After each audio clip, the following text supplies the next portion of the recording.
Choking, a lot of people underestimate like how gently you can do it with spanking. A lot of people think that you should go softer. No, we know. Also, I can't tell you how many times I've been softly spanked, and it really gives me the ick.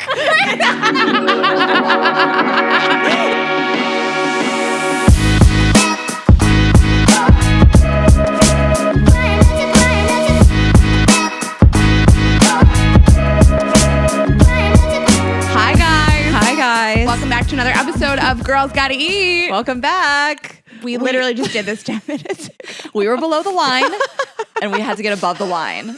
I was in the middle of a story and I was like, you hate this.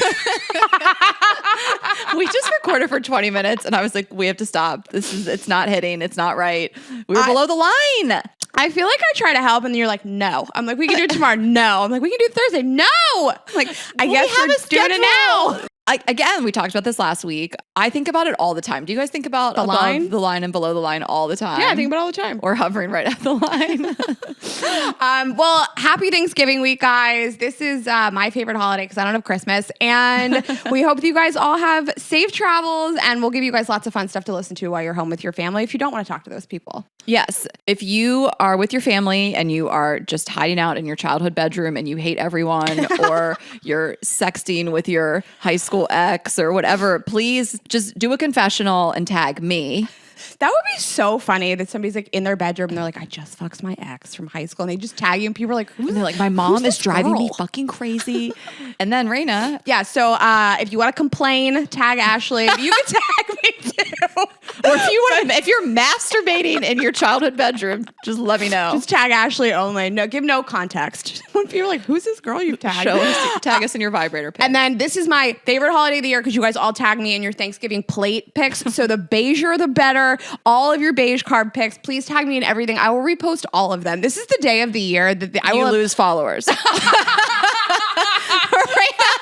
It's worth it. They all look worth the same. it. I love it. Actually, no. Okay, you know what? Listen, I'm not saying you should like rip off Jared, and I want to give credit to Jared Freed, the board lord, because for his judging of charcuterie boards. But should you do plates? Because I do feel like it's this thing that like kind of is similar, but then there's these crazy outliers. And there's really polarizing stuff like what's when it comes to cranberries. Do you like the can of jelly? No. With the ridge indentation?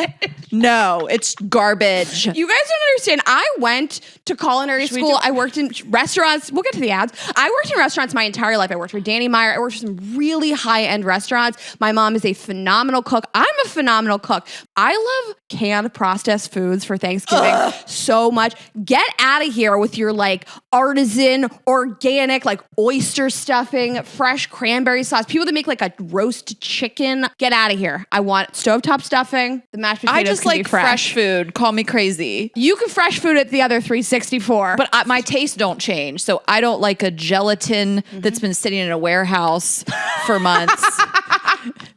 I gotta be honest, I usually don't even eat it. I just like the way it feels on the plate. Like Cindy Hesseltine's cranberries are second to none. They're just on the stovetop. They're so good. Yeah, I just little cinnamon stick, little orange rind. We don't do anything crazy like gourmet, fancy. It's still standard stuff, but it's fresh food. I don't want it to be fresh at the other 364. I don't care. All right, we're gonna thank some of our partners and jump right into it. So thanks to Babbel for supporting Girls Gotta Eat. Babbel's 15-minute lessons make it the perfect way to really learn a new language on the go. Right now, get up to 55% off your subscription when you go to babbel.com/GGE. And this episode of Girls Gotta Eat is sponsored by Living Proof. Living Proof has game-changing formulas tailored to your concerns, including frizz, lack of volume, and curl definition. Get 10% off your first purchase at livingproof.com/GGE and use promo code GGELP. Yes, and thanks to Hello Tushy for supporting Girls Gotta Eat. Black Friday is about capitalism. Brown Friday is about crapitalism. Save on the shit you need anyway with up to 30% off Hello Tushy bidets. Shop the biggest sale of the year starting Friday, November 25th. Stop holding it in by waiting on long shopping lines. Visit hellotushy.com/GGE to save up to 30% off Tushy today with promo code Brown Friday. Promo ends soon. And thanks to Osea for supporting Girls Gotta Eat. Osea makes clean and ultra-effective skincare and body care products. And right now, check out Osea's bestseller Minis collection. The perfect gift, only available for a limited time. Get 10% off your first order site-wide with promo code GGE at OseaMalibu.com. Okay, we are going to talk about some sales stuff, but I would like to get this out of the way. If you're watching this and you're like, where's Azul? Let's acknowledge that he's not here. People are just they're going to tune out. So he'll be here in the second half. He comes in at halftime. We didn't even bother. Well, I bothered. Oh. You didn't bother. I'm wearing the same that's why thing. you're changing. That's why you changed. Listen, the jig is up. Sometimes we do the guest interviews before the intro because we like to keep the intros relevant and timely.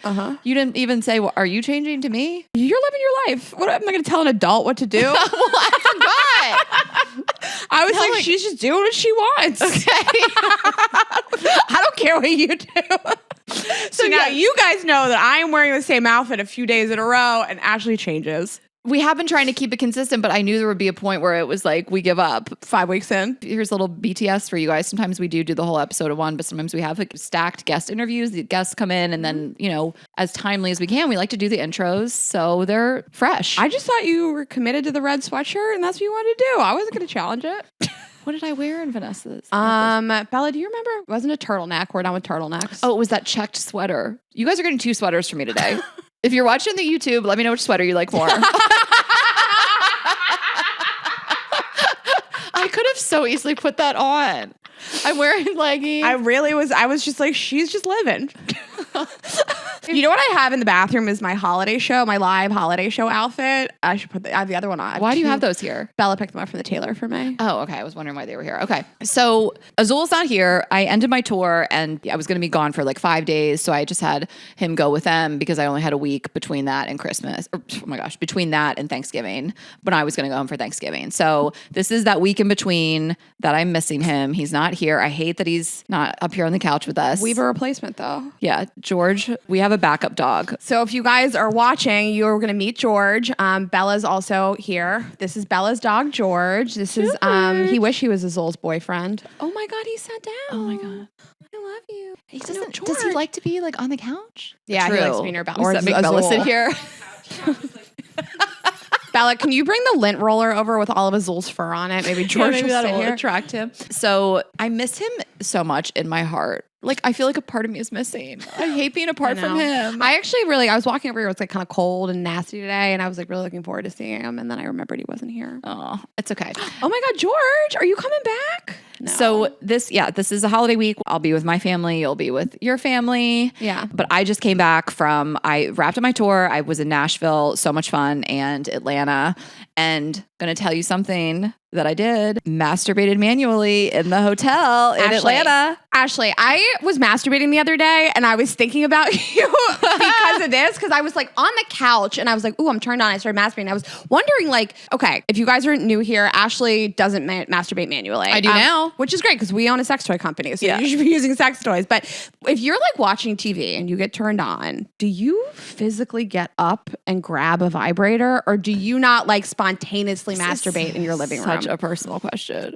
On our pod, we have a sex toy company. Something about it feels different. I feel like I don't want to answer that. You get up and get a vibrator from the other room. I have keep one in the living room. Listen, what I've never done is been watching something. I get up, get a vibrator, bring it back to the couch, and I'm masturbating on the couch. That's something I don't do. No shade. You don't masturbate on your couch? You spend 0 time masturbating on your couch? I don't masturbate on the couch. You do? Constantly. What? I only watch TV on my couch. You're just jerking off on the couch. Watching what? Whatever is there. I don't know. Sometimes I'm really turned on by something. Like sometimes somebody will like bend over and like I'm turned on by it. Or I don't like throw on Pornhub or anything like, on my television, which I would put porn on my television. I'm more of a computer porn person, so I'll do that in my bedroom. But I don't know. Sometimes I'm turned on by the concept of something, and you just gotta go. So once again. This is not a plug for Vibes Only, but it is inadvertently. I was working on this story concept. Masturbating on the couch? I was in the hotel. Oh, you were okay. Yeah, so, I was like conceptualizing it in my head, and it's extra nerd. It's extra naughty. I almost said nerdy. It's extra dirty and naughty. I find that there are And I nerdy. got so turned on. Yeah. So sometimes I'm doing something on the couch and I'm turned on. I just got to crank it out. So crank it out. So just have to say in the Vibes Only app this week, we have a new story special for Raina, camping.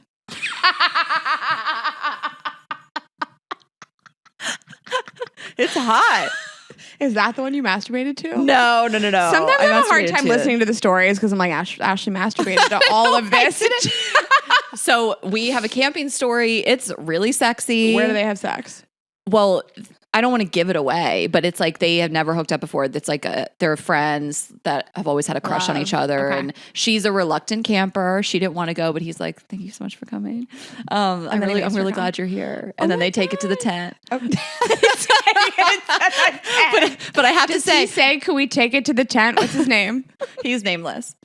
Okay. Some have names, some have don't. Yeah. I love it. I was masturbating to a Conrad fantasy. So everybody loves Conrad. But then I got home last night and I did use the Ashley, and it had been a minute since I've used the Ashley because I've been testing other stuff and using the new toy that we have coming out. And I mean, it really just rocked my world. I hadn't used her in a while. So it was incredible. So we love all of our toys, and we have some new stuff we want to tell you guys about for the holidays. Yeah. And we will just get all this out of the way really quickly. We are having Black Friday sale at Vibes Only and at Girls Gotta Eat. So Girls Gotta Eat podcast.com, and we are changing our URL at girlsgottaeat.com. So either one of those will go to the same place at the moment. That's a big announcement. Yeah, it is a big announcement. Girlsgottaeat.com straight up.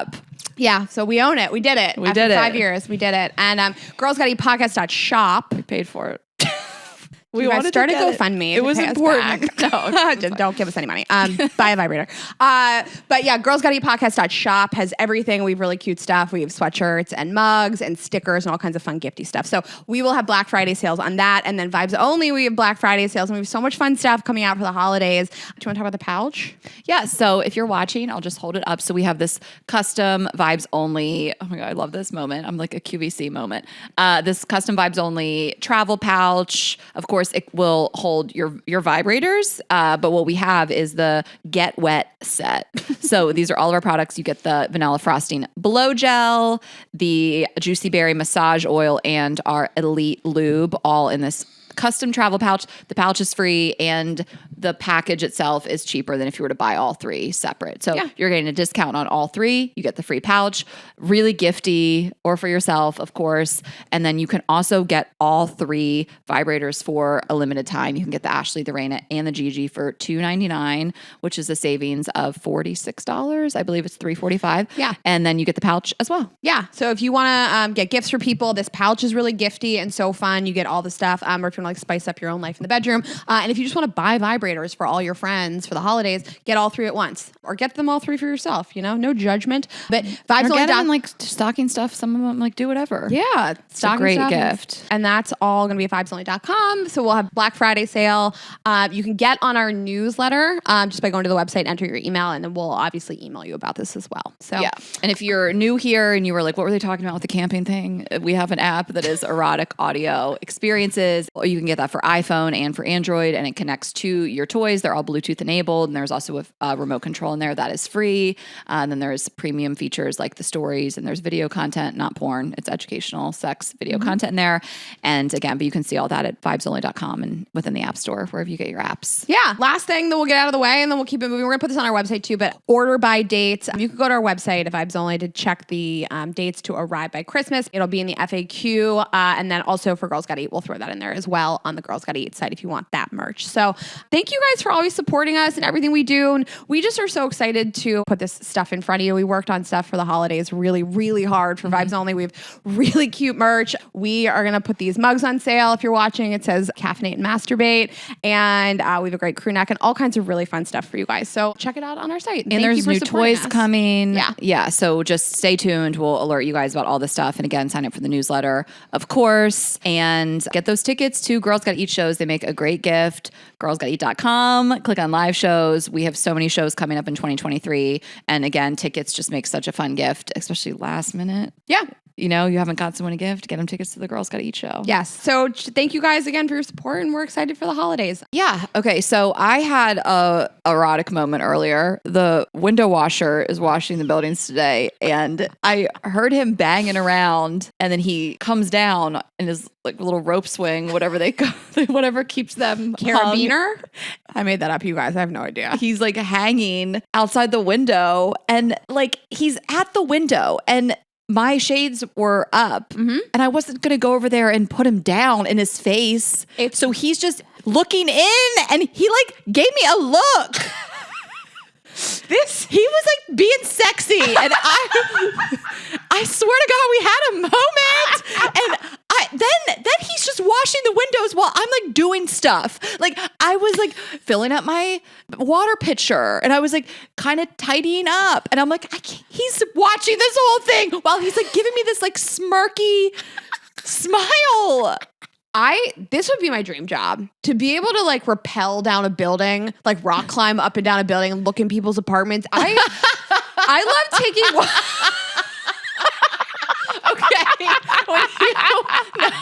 When you first started that sentence, I was like, what? Rock anything athletic? No. And then I get it now. You want to spy on people. I want to be a peeping Tom. You know, the only thing. Right.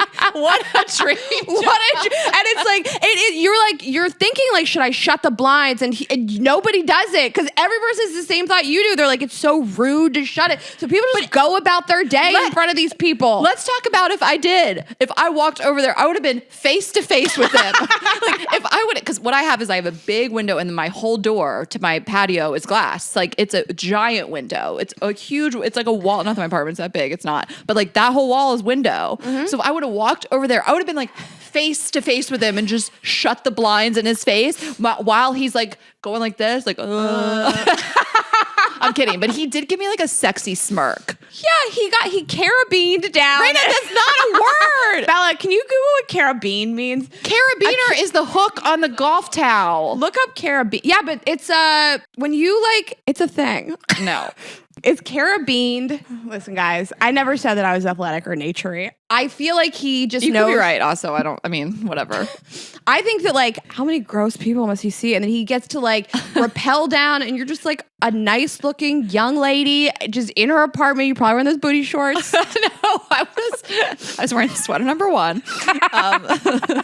I'm like sitting here like beating myself up that I didn't change my sweater. Do you want me to tell? I feel like I don't want to manage you. I feel like that's not our vibe. Raina, I've told you do need to manage me better. You don't like it. You don't I deal will with it appreciate well. it later. No, you don't. Yeah, this is like that pepper when you just let me eat that pepper. Ashley, I put on some hand lotion, sat down next to you, and you're like, did you just put on perfume? And you looked at me like the flesh was going to melt off your face. You didn't like it. So I'm going to be like, over to this couch, change your shirt. Smelling like a Bath and Body Works. Jargon. I'm not trying to have ashy legs for you guys on the YouTube. But like, Raina, like we said we were going to be changing outfits. And you said eventually you were going to stop doing that. But why don't you just say, what'd you think was going to happen if you would have said something? I don't know. I just thought you're living your life. Bella, maybe you should. Bella should have managed this. Anyway, okay, so dream job, secret dream job. Raina, this is funny. Like if you get asked, if you didn't do this, really what would you funny. do? And I'm like, I would be a DJ or a private investigator. DJ, what is DJPI? So DJPI. You would be a window washer so you can spy on people. You know it. The way that guy looked into my soul, it was a lot. That's why you take that job. Okay, there's a million jobs you could take where you might not die. What if There's he was- only one reason to take that job. I see people. The building across from me. So my building is 18 stories, and the one across from me is more stories. So it must be like 25 stories. And people like rappel down that. You have a death wish if you want to pick that as your job. You just like peeping on people's apartments. You could get any other job that pays that. Some people, I mean, it's a job. They're It's in like- it for the game. I don't think it's that scary. I think it's You're pretty scary. attached. There's other jobs where you're not think it's hanging like off of a building. Pretty dope job. Yeah, but That's got a thrill to it. That's what I'm saying. You like have to want to do. You have to have a death wish. No. It's okay. All right. We're going to talk about some of our partners, and then we're going to Come back. I am telling you guys about Osea. I am so obsessed with Osea, and what I'm going to tell you guys about today, I am really excited about because they have this like little kit that you can kind of try a bunch of different stuff. But this is a product line that I'm obsessed with. California-based skincare and body care brand. They make clean, vegan, cruelty-free skincare products. They've been doing it for over 25 years, and they use seaweed as their hero ingredient, nutrient-rich superfood, and they are climate neutral certified. So they make amazing gifts for everyone on your list. I love everything that they do. I posted this on my Instagram story a couple weeks ago. I do this spray in the morning, and then I do the Day Glow oil over it, and I do their eye cream. I have this little eye roller that I'm obsessed with, and everything that they do is so great. Also, the Undaria algae body oil, that just makes your skin glow and look so beautiful. And the perfect gift is this Osea bestseller minis collection. So a 6-piece set of luxurious skincare and body care favorites in convenient and adorable travel sizes for a complete glow up from head to toe. So there's their 3 best-selling face products, the Ocean Cleanser, the Hyaluronic Sea Serum, and the Sea Biotic Water Cream, and then 3 best-selling body moisturizers, including their TikTok famous Undaria Algae Body Oil, like I mentioned. So this is incredible also because if you travel and you carry on a lot, I carried on this whole last trip. I was like, I'm a carry-on queen, and you got to have your little travel sizes. So this is going to be perfect, and it's in a beautiful box. Their packaging is incredible, easy to gift wrap, but the packaging is really gorgeous, so you can even skip the wrapping altogether. And again, everything's clean, clinically proven, consumer tested. We are obsessed with it. I cannot stress enough that this is a real staple in my entire skincare and body care routine. It's so important to moisturize your body as well. Mm-hmm. And just check out everything they have. You can shop based on your skin concern. If you have dry skin or a combination skin, or you're looking for anti-aging benefits, or again, I love their stuff for your eyes. Just really, really great. So for a gift that will impress, check out Osea's bestseller minis collection right now. You get 10% off your first order with promo code GGE at OseaMalibu.com. You'll even get free samples with every order, and orders over $50 get free shipping. So that's 10% off at Osea, OSEA Malibu.com, promo code GGE. And it's wintertime, so it's time to protect that skin. The cold hammers it, you guys. Yeah. Okay, so I am going to talk about Living Proof, and I always love talking about them because I feel like I've been on such a hair journey since we started this podcast. And I had never used Living Proof before, and my sister-in-law uses it, and her hair is the best hair I've ever seen, and you use it, and also you have great hair. And what I like about Living Proof is they have a million different solutions depending on what you want. So it's not just like a one-size-fits-one. And Ashley and I are such fans of all the products that they do. So that is their biggest thing, that like no matter what kind of hair you have and what journey you're on, if you have frizzy hair, if you lack volume, if you want curl definition, they hit the individual solutions for all those types of hair care problems. And instead of guessing your hair care needs, you can take Living Proof's quiz online, and they'll analyze your specific hair care concerns and styling goals, and then use AI-powered technology to help customize your hair care routine. Ever since they became a partner, I use all of their products, their shampoo, their conditioner. I won't travel without it. I won't use any other types. I am just such a big fan. And they have a couple new exciting products, Ashley. What? They have Triple Bond Complex. It's a weekly Bondage? What is Living Proof getting into? Triple bondage. I don't even know what that means. No, it's Triple Bond Complex, a weekly bond building treatment that makes hair 8 times stronger. So check that out. And then they also have Living Proof's Perfect Hair Day Advanced Clean Dry Shampoo. So good. And if you're like me and you don't want to wash your hair very often, dry shampoo. It's the best dry shampoo in the game. Absolutely. Down. And then they ensure that all their formulas are free of silicone, harsh sulfates, parabens, and they're cruelty-free, color-safe, and safe for chemically treated hair. So you guys can stop concealing and show off your hair's natural brilliance with Living Proof. Visit livingproof.com/GGE and use the code GGELP to get 10% off your first purchase. That's livingproof.com/GGE, code GGELP for 10% off your first purchase. livingproof.com/GGE, code GGELP. Okay. So I wanted to tell you this story, which I want to tell you guys this story. Of course, I talked to Ashley about it. But this thing happened to me this weekend. It was an unfamiliar feeling. And since we're all going over the holidays, and I feel like a lot of times it comes up like, who are you dating? Are you single? Are you seeing anybody? And I think people just really sort of dread going home for the holidays because of that. So you shouldn't. And we have great episodes about it. So check our website and you guys can look at older episodes where we've talked about that because it's such a common concern. But I had this thing happen this weekend and I'm not used to the feeling. So I had had some friends in town that I grew up with. And I grew up with this like big group of guy friends, and everybody's married. Some of them live here. I've dated one of them. And like the main one that I'm the closest with was in town with his wife. So I had asked him what he was doing on Friday night, and he said that another one of our guy friends and his wife were going out to dinner. And I thought it was like a little weird that they didn't include me, but I just thought, whatever, they just want to be the four of them. And then the next day I came to find out that there was like 8 of them at this dinner, and it was 4 guys that I grew up with and all their wives, and I was like excluded from it and like kind of lied to through omission, and it really hurt my feelings. And the reason that I was left out of this is that I used to date one of the guys, not seriously, and years ago. This was never like a boyfriend of mine, but tumultuous. He was like a pretty big liar and just acted like a jerk in general. And he was, I guess, had come with his wife. I didn't even know he'd gotten married, and he had basically said, I kind of prefer that Raina doesn't come. And he just said, I don't think my wife would love it. So I don't know if that has anything to do with her asking that or not, but it's fine. It really hurt my feelings, and I felt like I was left out and lied to, and all these people like hung out without me. And I started to feel really sorry for myself because I felt like I wouldn't have been left out of this if I had like a partner.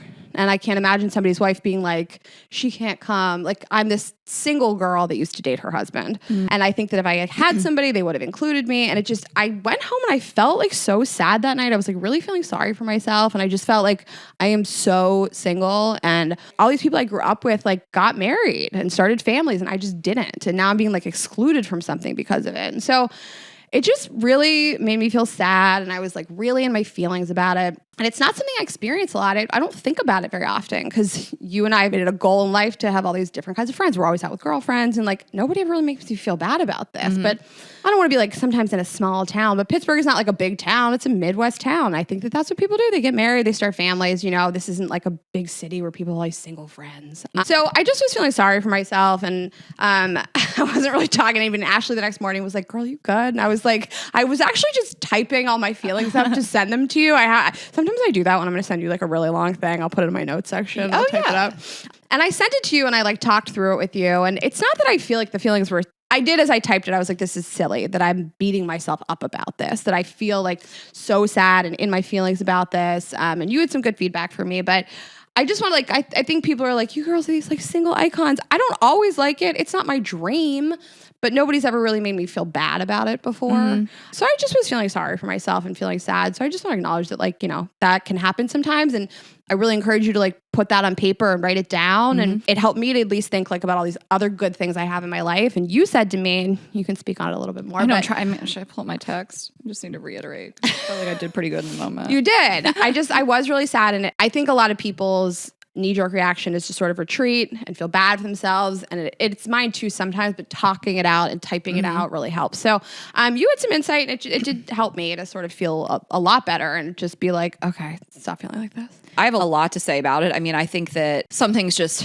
aren't as personal as they do feel. You know, I was like, how many times, you know, have we gotten together with our girlfriends and everybody knows it's a girls' dinner. You can't bring your partner. Like, there's no rule, but it's like, it would be weird, you know, like this is kind of like, I'm not saying that we're all single, but you know, we're just kind of like, that's the vibe tonight is like the girls' dinner or whatever it is. And sometimes it's a couple's dinner and couples are going to couple, you know, sometimes they want to just do their thing. And it probably isn't ideal for that guy to have somebody that he dated or slept with, you know, to be at dinner with his wife. And I don't even know if it would have been different if you had a partner.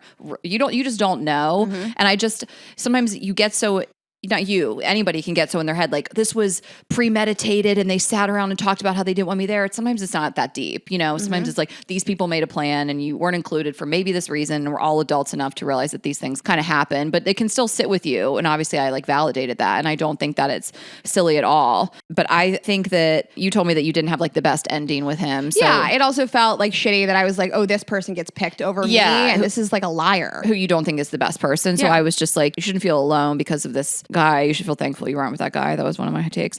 And I just said that I think we all, why am I reading back my own text? Ashley's like, I killed it. No. I just, in the moment, I like felt I knew what you were like dealing with. And I was just like, I think we all have low moments and you and I have less than most, which is something to be thankful for. Married people have low moments all the fucking time. And I think of what that guy's wife must go through day to day. Listen, I don't know what their relationship is like, but I think it's good to put things into perspective. And I have lows for sure. I had a low an hour ago, but it's, I don't.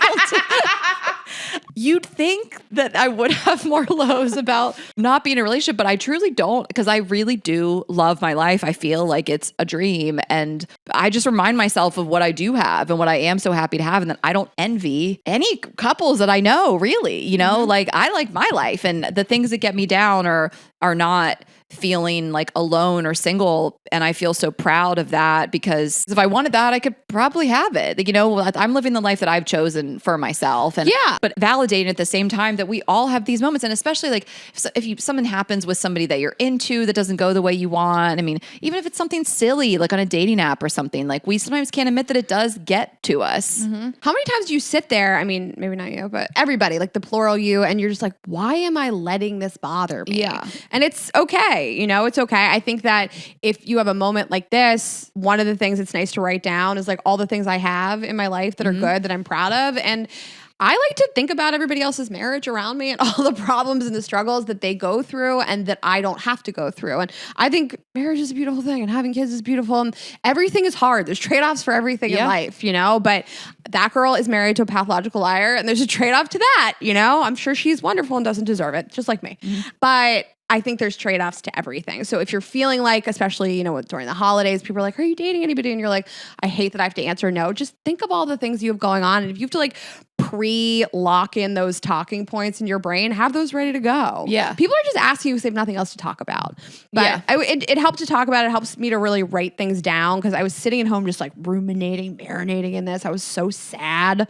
And I ended up going out to dinner with one of the guys on Saturday night, and he was just like, he basically echoed what we were talking about, that there's like trade-offs to everything. Marriage isn't easy either. And I felt really sad. And he also echoed like this was kind of just a boys' dinner. Yeah. And like that's just kind of how it was too. Yeah. Like I'm used to always being treated like one of the boys, because I have a big group of guy friends that I had growing up, but it could have just been that too. Totally. I mean, that's the thing. Sometimes we like spiral. And also, listen, there is something to be said for every once in a while really needing to sit and feel sorry for yourself and letting it all pile on top of each other and like, I'm single and then they're excluding me and like we all do it. It's like I don't do it a lot. I'm not that type of person. I'm not like a person that sits around and feels sorry for myself and plays a victim and all this stuff. But we all get in those moments, and sometimes you just need a friend to pull you out of it and put things into perspective. And I think that, like you said, it's just remembering that everybody's got their own shit, and reminding yourself that you're a bad bitch or whatever you need to do, and think about the things that you've going on in your own life. And we talked about this circling back to the holidays.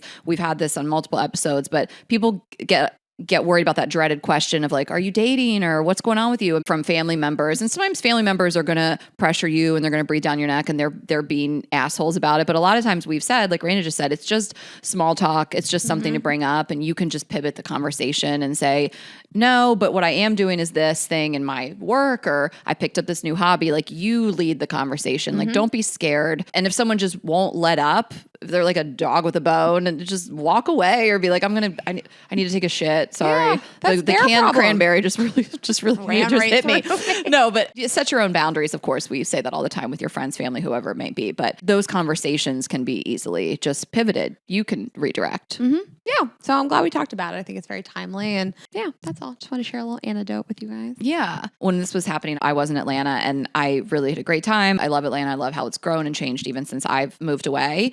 There's just all this like new, really dope stuff. So I had a great show there. I had a great show in Nashville. But I've said this to you before, like, it's so weird for me to go back there, because I lived another adult life there. Like, I felt like I'm revisiting old Ashley in like a weird way. And I don't know if this hits so different because of who I am, but also because I never moved as a kid or anything. I lived in my same house my whole life even. Like, I don't have different lives. And then you go on, you have like the traditional stages of life where you go off to college and you do this and do that. And those feel normal. It feels normal to go back and visit like my college. But when I go back and visit Atlanta, I'm like, I was here for 10 years, had a career, dated, had a serious relationship, had a group of friends. I'm still close with most of my friends, as like a different person. It's just weird to me. I don't know. I always say it to you, I'm like, it feels so weird. It feels like I'm like visiting my old life or something. I think it's so interesting. I can't really relate to it because I moved here when I was 21, 22. Yeah. I moved when I was 22. And I've only had my adult life here. So my whole friend group is here. My whole life is New York. And it's so weird to think like if I had had that somewhere else also.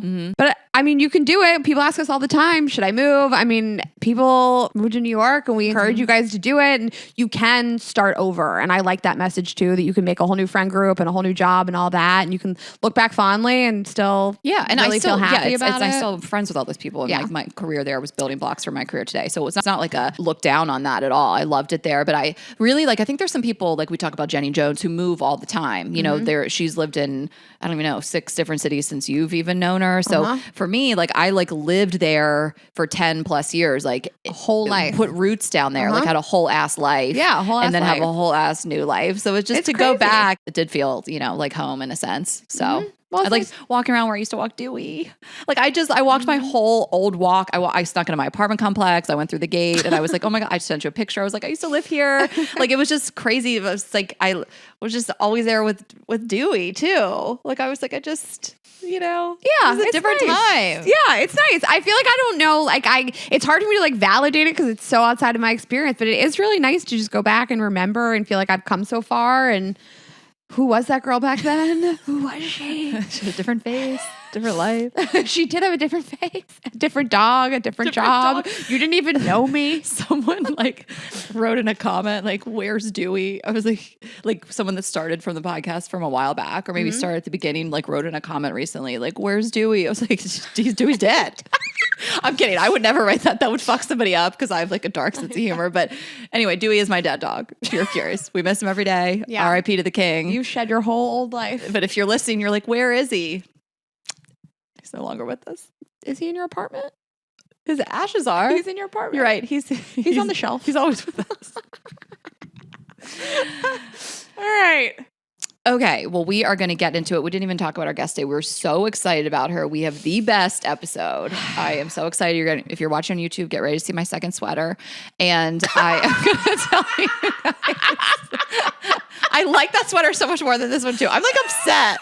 I can't believe I've even been able to record through You've this. been saying for a while, eventually I'm going to stop caring and I'm going to not put on the same outfit days later. And I just thought today was the day. Last week I didn't manage do you. it, but I kept the jeans on, but I did a t-shirt and a sweatshirt, which could be I got hot. Yeah. This is a whole different vibe. I'm letting you fly. Raina, I not told trying to you manage before. You've got I have to manage. Okay, so Tushy, wow, where to begin? Brown Friday. We want you guys to check out Tushy. If you don't have one, you really do need one in your life. Oh my gosh, I say this all the time. When I travel, I'm just not happy with my dirty booty hole. bubble. I just am I need that fresh stream of water. Got that stinky snail tail. I got the stale tail. So don't be shit out of luck this holiday season and miss the biggest sale of the year at Hello Tushy. So starting on Brown Friday, save up to 30% on your Hello Tushy bidet. So this is their words, not mine. You can be an early turd and get the biggest savings of the year. Be a turducken. No. Ashley doesn't like it. Turducken. Turducken. I don't hate it. It's funny. Bella cringed.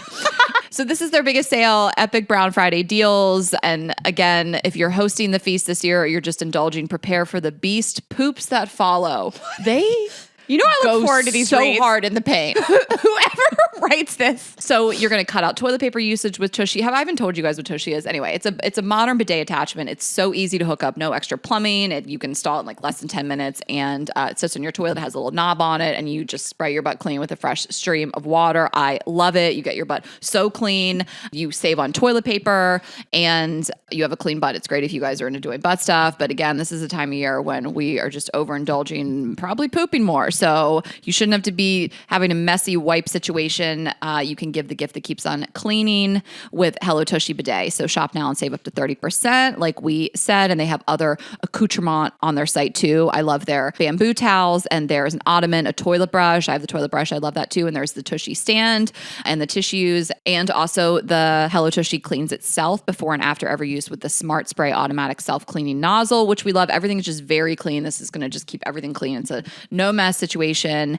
And there's 60-day risk-free guarantee, 12 12-month warranty, and everybody's obsessed with it. There's over 100,000 5-star reviews, and so you guys can Google that and see how much people love it. We love it. I could not live without it, and we want you guys to stop holding it in by waiting on long shopping lines. Visit hellotushy.com/GGE to save up to 30% off Tushy today with promo code Brown Friday. Easy to remember. Promo ends soon. That's hellotushy.com/GGE and use promo code Brown Friday for the biggest sale of the year. Yeah. And if you guys are looking for other really fun gifts, maybe you have a learner in your life, maybe you know somebody that wants to learn about culture, traveling some more, wants to learn a new lesson. So we're going to introduce you to Babbel. Thanks to Babbel's addictively fun and easy bite-sized language lessons, you'll finally be able to discover the wonder that comes with learning a new language. So they make it really simple, you guys. You only need 10 minutes to complete a lesson. You can start having real-life conversation in a new language in as little as 3 weeks. So they make it super digestible. And Babbel is created by 150 language experts, and it's voiced by real native speakers, not computers.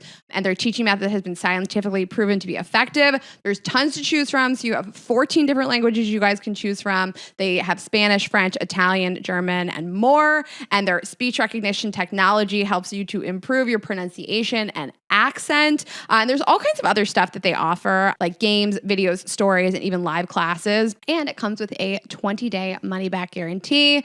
You guys can start your new language learning journey today with Babbel. So again, if you want to learn something, if you want to gift this to someone, maybe you guys have some trips coming up for the holiday season, and it would just be fun to learn the new language of the place that you're going. Check this out, and we'll give you guys a discount. Right now, you can get up to 55% off your subscription when you go to babbel.com/GGE. That's babbel.com/GGE for up to 55% off your subscription. Babbel, language for life. Okay, one thing you guys are probably wondering, we said we were going to recap Love is Blind. When it ended, we're going to do it separately because we can really deep dive on it and put it on YouTube. So at this point, it will already be up there when this episode comes out. So head over to our YouTube and you can watch the full Love is Blind recap. Yeah.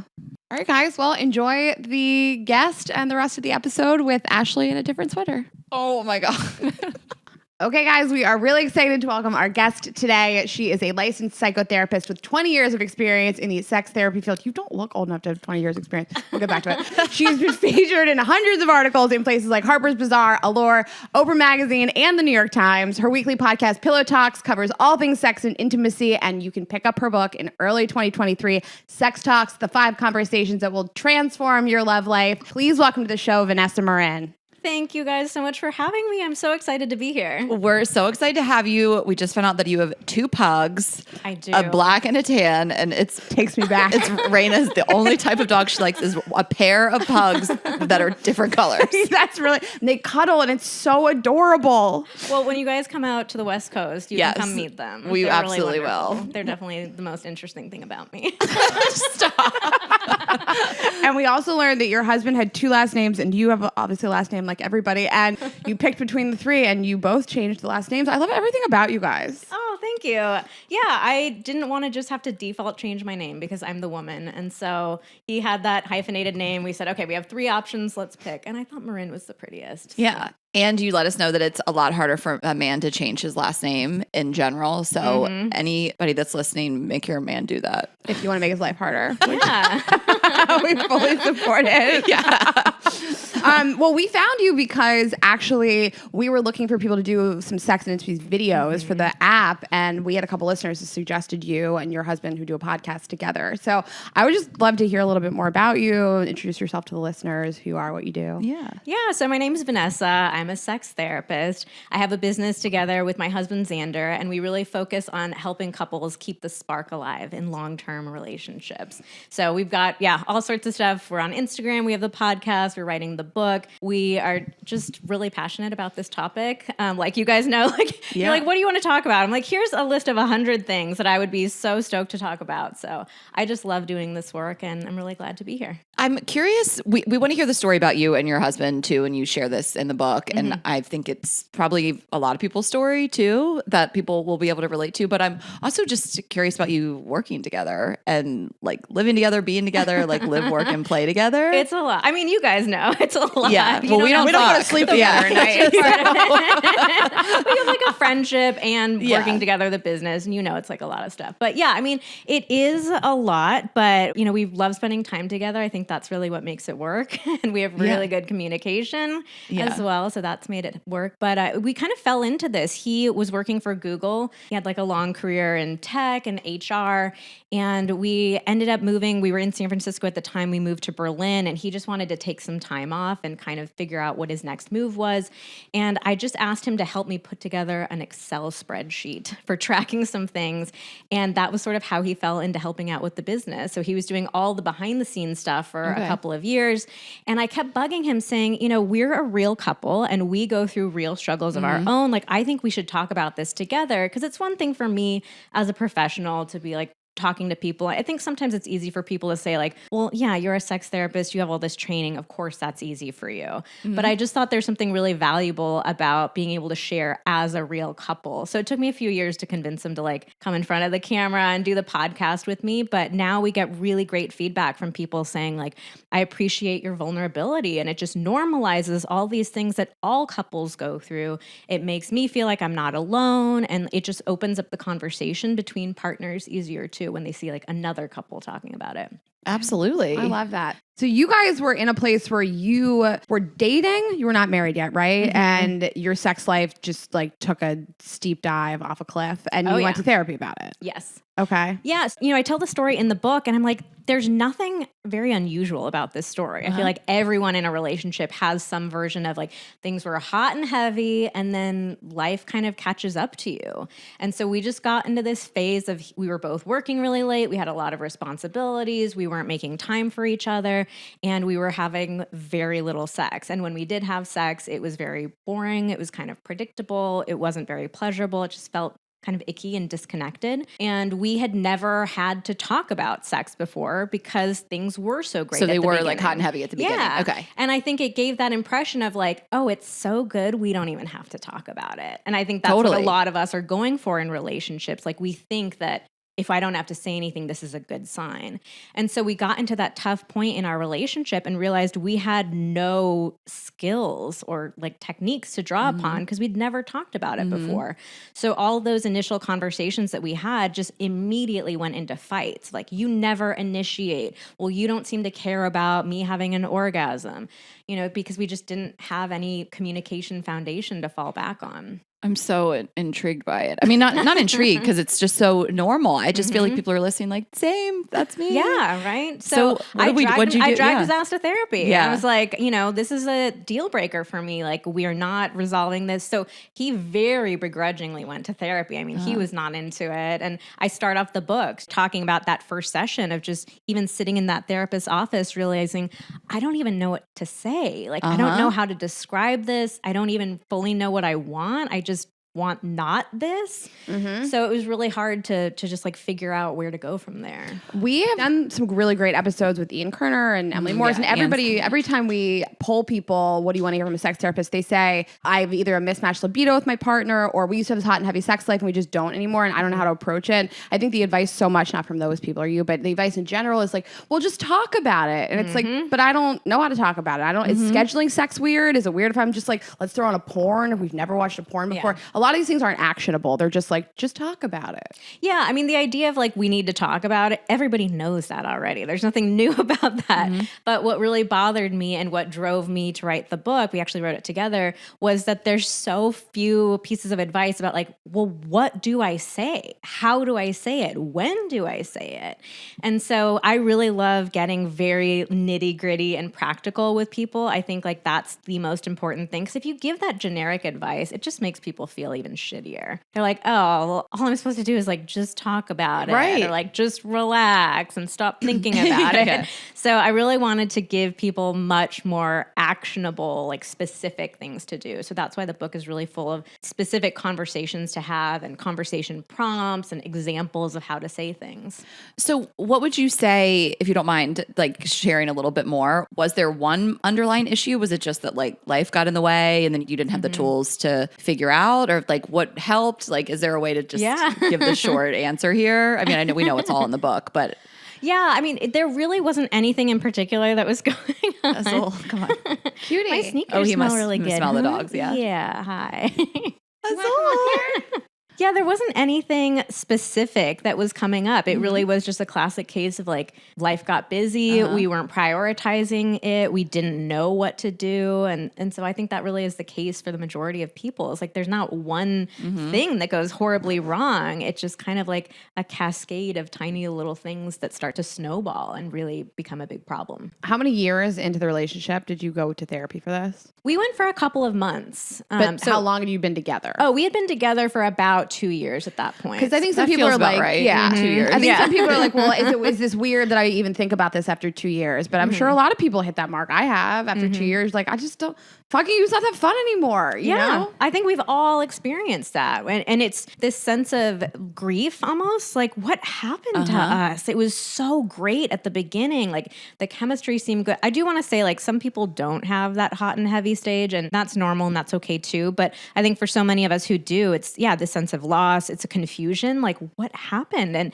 it used to feel so effortless and now it feels like it takes so much work. And I think that's another thing that scares us too. Like in the book, I call it the fucking fairy tale, that this is what we see of sex in TV, movies, porn. Like sex always seems completely effortless. It just happens. It's spontaneous. Nobody's ever talking about it. And so we all crave that feeling of effortlessness. And when it starts to get trickier in our relationships, it starts to feel really scary of like, well, this isn't what it's supposed to be. And this can't be like, this maybe isn't my person. So I think a lot of us end up ending relationships at that time too. I mean, I definitely thought about it at the time. Yeah. Is it in a place now where obviously relationships are work forever, but did you feel like it was just a lot of work during those few months and now it is a little bit easier? Or do you feel like it's a constant, we need to communicate, see where we're at, check in? Or has it gotten back to a place where it does feel a little more natural, less work has to be put into it? Yeah,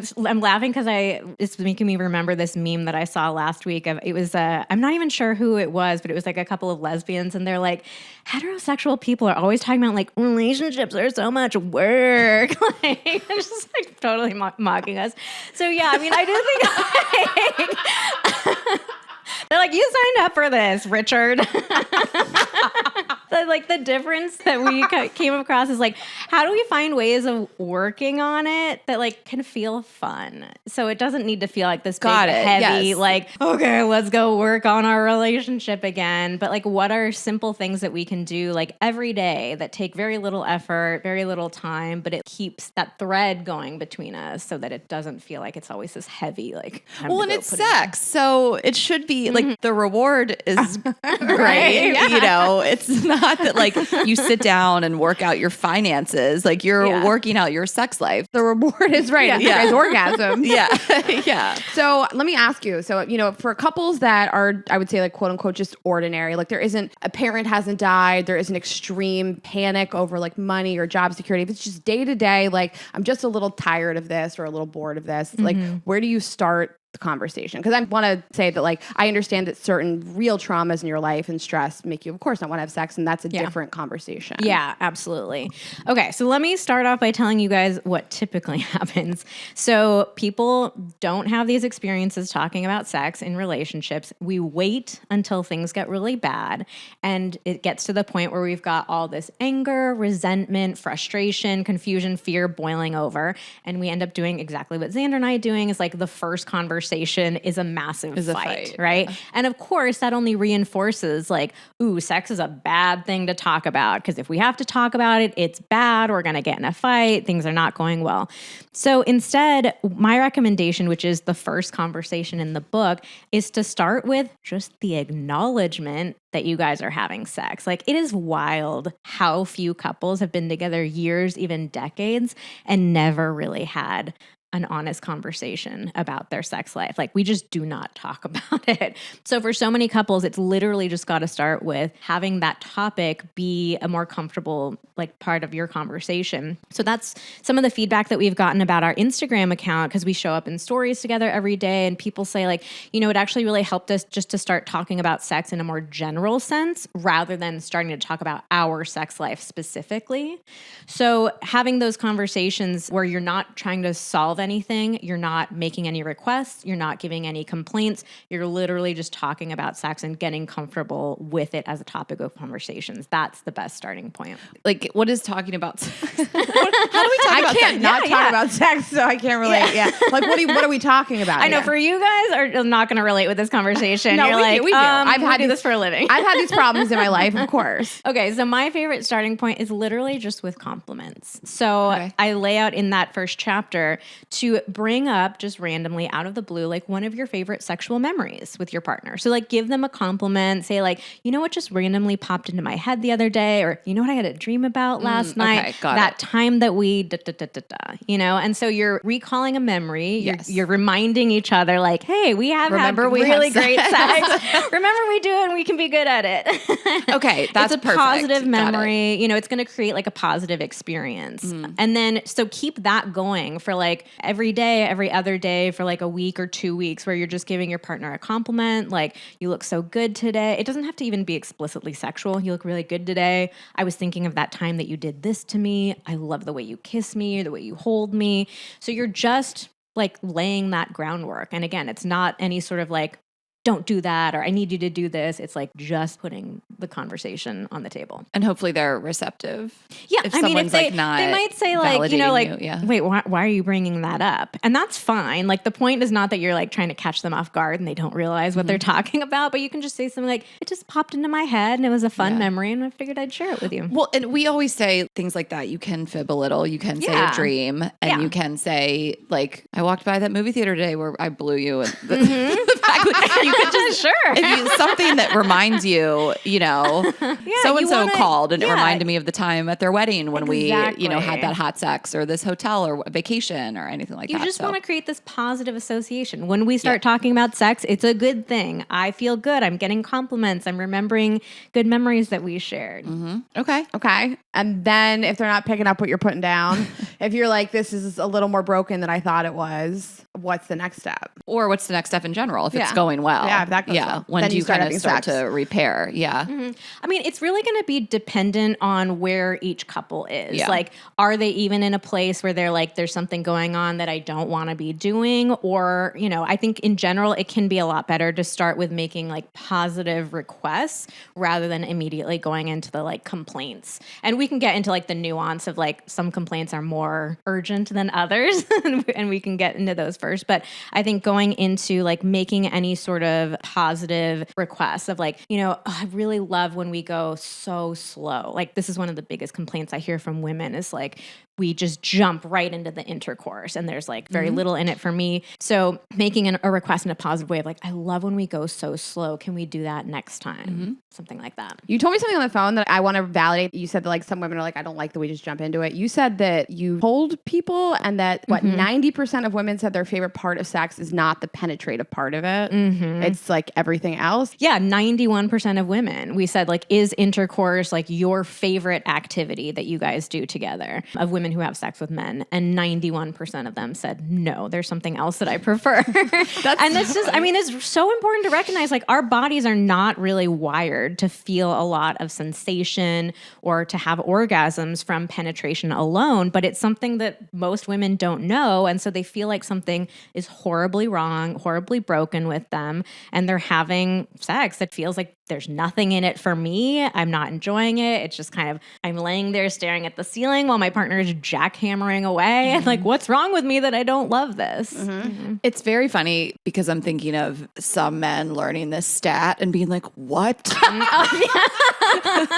a lot of heartbroken men out there. Yes, like I'm thinking of if you polled 100 men and they'd be like, what do you think the best part of the sexual experience is for you and your partner? He'd be like, when I'm fucking her. When my dick's inside of her. And women are like, no, honey. No, sweetie. No, Richard. Sorry, Charles. It is so true, though. I mean, even what we do with our erotic app, we have these erotic audio stories. And if there are 10 minutes, 2 minutes of the story is that, you know, so much of it is like the buildup and the foreplay and all those types of things. Yeah, So. absolutely. And so that's not to say that intercourse can't be pleasurable or feel very intimate and, you know, enjoyable enjoyable. But I think it's so important for us to recognize it's just not how women's bodies are really wired to work. And the foreplay, I actually hate the word foreplay because I think it implies like these are the things we do beforehand. Like intercourse is the main thing, and we just do like the quick little foreplay beforehand. But I know everybody uses that word. So, well, do you have another word? I don't. I keep trying to think of one. I'm like, other people use core play, and I'm like, okay, that's all right. But yeah. That sounds a little like hardcore. It sounds more like a workout to Sounds me. like I went to the core play class. Yes. And I'm so sore today. The solid core Yeah, class. so if anybody has a better name for it, let me know. Can I ask you a question? I want to know your answer. So when you masturbate, is it to thoughts of penetrative sex or is it thoughts of like other stuff besides? Like, Ashley, tell me you masturbate.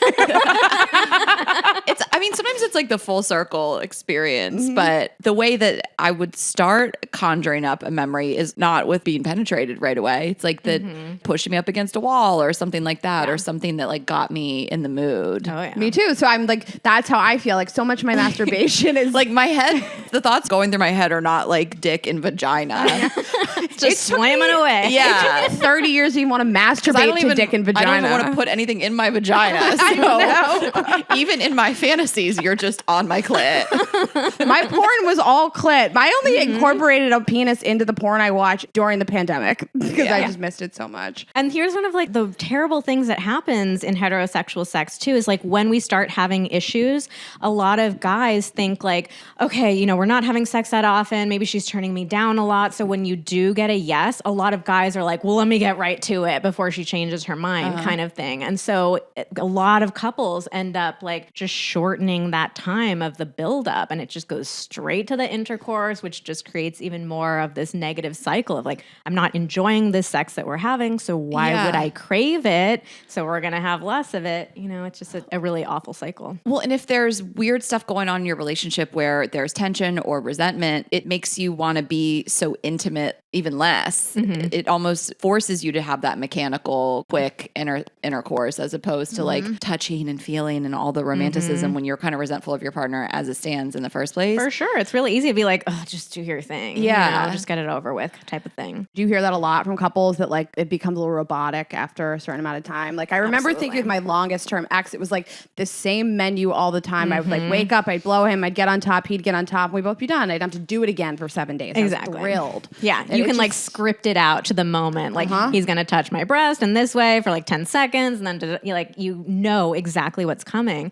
So of course, like sex drive is one of the biggest complaints that people have. They're always like, I have no sex drive. What do I do? And the first question I ask people is, well, tell me about the quality of the sex that you're having. Is it something that's worth craving? And I think so few of us make that connection between our enjoyment of it and our desire for it. But for 95% of people, it's like, you describe to me what your sex life looks like. Okay, makes perfect sense why you have zero desire for it. Why would you? Right. Yeah. So, I mean, again, we don't have like all day with you, and people can read your book and they can also seek therapy themselves. But the book is about these conversations that you have about sex. Can we just discuss like another one that you really love? Yeah. So the second one is, what do we need to feel connected? And I think this is another really important piece that gets left out of this conversation. Like we talk about sex and we go immediately to thinking about the physical act of it. And I think a lot of people don't realize that like emotional intimacy and physical intimacy are so deeply intertwined. And so most couples these days, like you're leading lives that are so busy and full. Like most couples will say, we just feel like ships passing in the night. Like we're roommates more than lovers.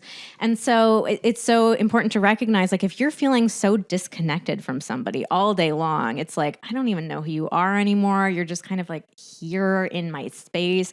Why are you going to feel the desire to be wildly intimate with them later that night? Yeah. So that conversation is all about like uncovering practical ways that you can still feel connected to your partner. So it feels like you're not starting from ice cold and trying to get yourself to boiling, but there's like a simmer going between the two of you.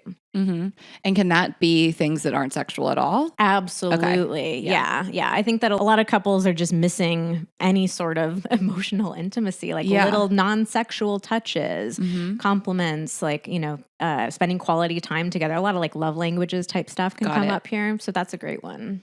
Compliments are such like I feel like I see so many couples that don't do that with each other. And the couples that I like the most, like it's our friends' husbands that are like, my wife looks so hot. Look at the way she dresses. She's a fucking fox. Like I feel like I don't see that in so many couples. And when I do, it's like so nice and refreshing. I'm like, I don't care. You just have to tell me I'm funny. I mean, it's nice to like get a compliment personally, but I think there's also something special about the way your partner talks about you in front of other people. Oh my gosh, totally. I mean, we can all, I'm sure, think of examples of couples where it's like they're just ragging on each other the whole time or like, complaining or ignoring each other. And then when you see somebody exactly like what you were saying, like, my wife is so fucking hot, you're like, oh, that's so cute. We love to hear what people say about us behind our backs, like nice stuff. Like I feel like that's a turn on. Yeah. Huge turn on. Should we move on to how to tell someone what you don't like what they're doing in the bedroom, how to redirect? And we want to discuss actual actionable language and things that you can do when you're like, stop doing that. Why would you do that? Okay, so let me set a little groundwork here. Okay. So I like to divide these into 3 categories. So at one end of the spectrum, we have what I actually call like sexual perfectionism territory. And I'll get back to that in a sec. Okay. The other end of the spectrum is like actual boundary or safety issues. And then we've got this like delightful gray area in the middle where I think we'll spend most of our time. But so the sexual perfectionism thing is I've actually found that a lot of people, because of the fucking fairy tale, we have this idea that every moment of sex should just be passionate and intense and feel so good. But the reality is, like, it's totally normal for your pleasure and your connection to kind of rise and fall throughout an interaction. Like, let's say, for example, if Xander is going down on me and there's a moment where it's just like, it's not feeling as good, I'm not going to jump in right in that moment and be like, stop doing that. Go back to this. Go do that instead. Like, that's going to feel intimidating for me because then I'm going to feel like I'm having to correct him every 2 minutes. It's going to feel shitty for him because he feels like he's getting like, jumped on. So instead, I think those can be good territory to just kind of like wait it out for a minute. So not put this pressure that every single moment has to be wildly pleasurable because like you don't want that pressure for yourself either. Like, I have to do such a good job to my partner that like the connection never wanes for a second, right? So it's like, just wait it out in those kinds of situations and just 9 times out of 10, it's going to get better in that moment, in the next couple of moments. So that's one category. And the 1 time out of 10, it'll go into the gray area. The other end of the spectrum is if something's happening that's like a boundary or safety issue. So let's say it's something that you don't feel comfortable doing. It's causing you pain in the moment. Have you guys done a sexual pain episode? No. Oh my God. You guys, I have a good guest for you. Okay. 30% of women were in pain the last time they had sex. Now, isn't that wild? In different ways? Are we talking about just time, that they have like vaginal pain or Yeah. something that their partner was doing was causing them pain, or both, or either? What? Usually something their partner was doing, like it's typically with penetration, but Can that 30%. Can that change? Because I feel like when I was a little younger, I used to be in pain a lot during sex, not excruciating, but I don't feel like that anymore. Yeah, it can change, but there are a lot of like sexual pain conditions.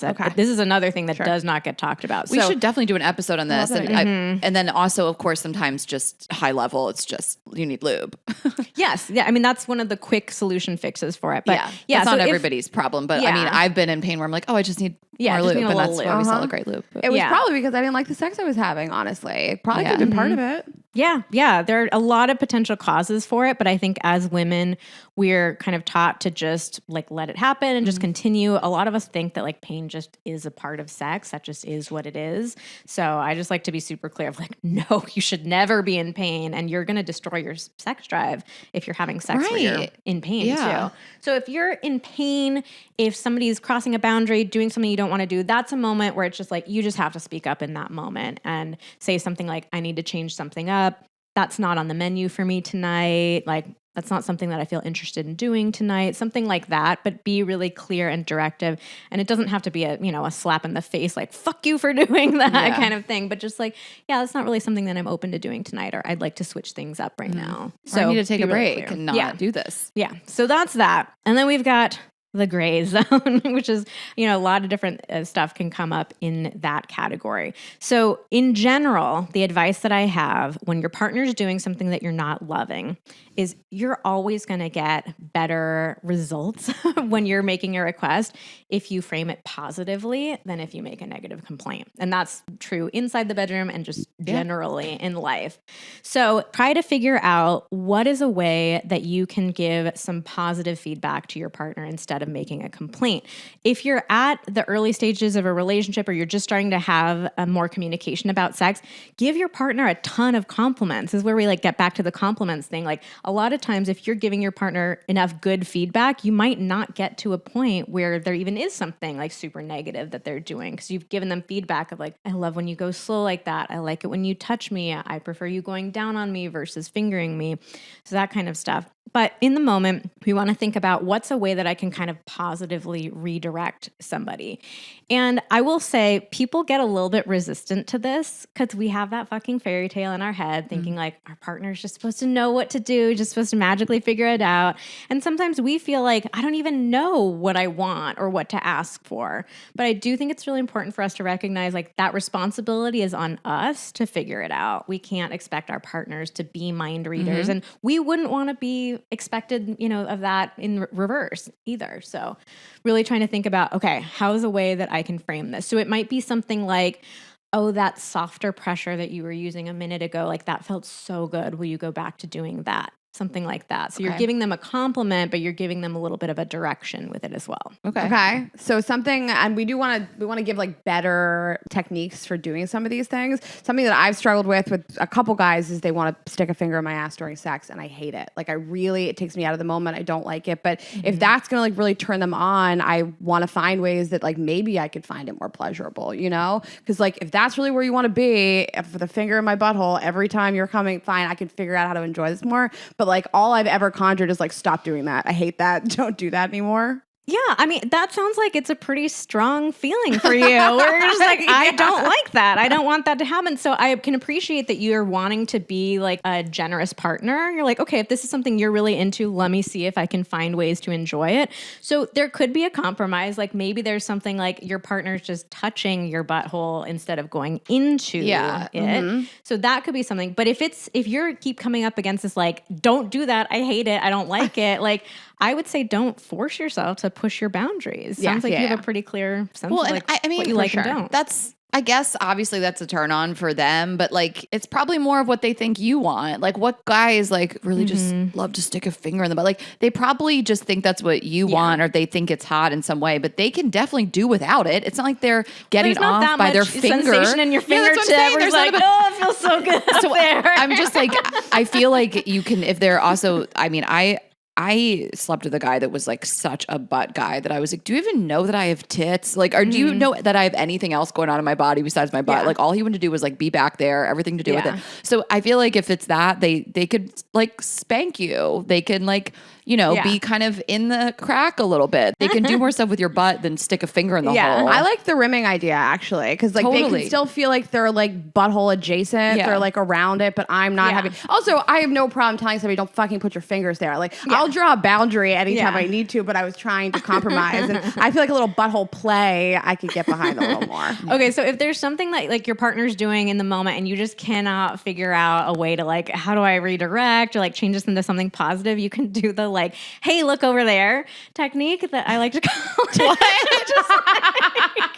just tell your partner, hold up, let me focus on you for a second. So you're changing things up. It's just giving you the opportunity for a total reset. Wait, and but listen, I just feel men are some of their dumb brains would be okay, so every time I put a finger in her butt, I get a blowjob? They're going to think that they're being rewarded. There's not classical conditioning going on here. You just do it sparingly. Okay. Have a bigger conversation if they keep going to the butt. It's a little bit of last-ditch effort, but it can be a great, if you're just really stuck in that moment, let me just focus on you for a moment, because that feels really sexy. Who wouldn't want you to focus on them for a second? And it just gives you the opportunity to reset the moment. Yes. And you might be able to figure out some positive feedback or some coaching to give to your partner while you're doing it. So you might say something let's say you're going down on your partner, he's a guy, And you can like lick the tip of his head and see like, hey, do you like the way I'm licking you? I want you to do this to me next. So you're actually like teaching him a little technique in the moment. Or it could be more broad, like,